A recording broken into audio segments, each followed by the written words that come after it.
Avant de pouvoir attraper cette pirogue qui se rend sur l'autre rive à Oiapoque, la police aux frontières est au maximum.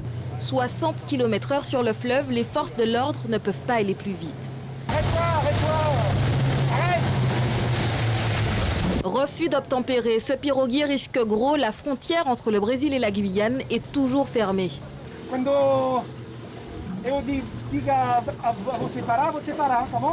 Les policiers obtiendront les pièces d'identité des passagers après plusieurs sommations. Ils se sont arrêtés, heureusement pour eux, parce que si jamais, pour X raisons, vous avez vu, les manœuvres sont difficiles sur l'eau, surtout à la vitesse à laquelle on est. Donc si jamais ils nous percutent, ça peut aller jusqu'à la saisie du moteur et la saisie du bateau. Mais il y a des personnes dedans, donc il faut faire attention. Pour nous, c'est difficile et dangereux.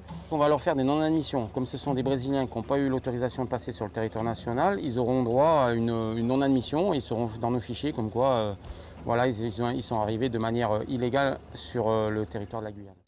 Augmentation du trafic. La campagne de vaccination dans l'Est a amorcé un jeu de chat et de la souris entre piroguiers et policiers. On a été surpris il n'y a pas longtemps par un afflux massif de Brésiliens et là on a sorti tout ce qu'on a pu sortir sur l'eau. Nous sommes à capacité maximale, on n'a plus rien de réserve et donc les jours de vaccination on sera présent le temps qu'il faudra. Est-ce qu'il y a déjà eu des verbalisations, par exemple ces derniers jours, ça a été en augmentation? Oui.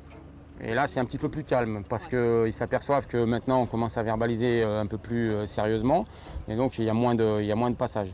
Passages et pièces d'identité également contrôlées dans la rue qui mène au centre de santé où se passe la vaccination. Une petite dizaine aujourd'hui, dont Carmen, 44 ans, originaire du Brésil. Une injection et retour à Oiapoque où elle réside. Je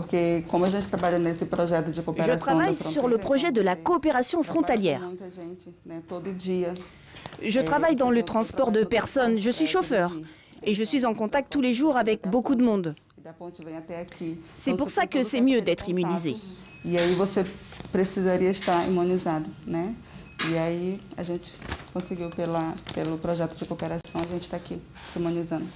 On a effectivement des patients chroniques qui habitent en face et qui sont suivis chez nous pour diverses raisons, mais qui doivent venir se faire soigner chez nous, qui peuvent être des Français également.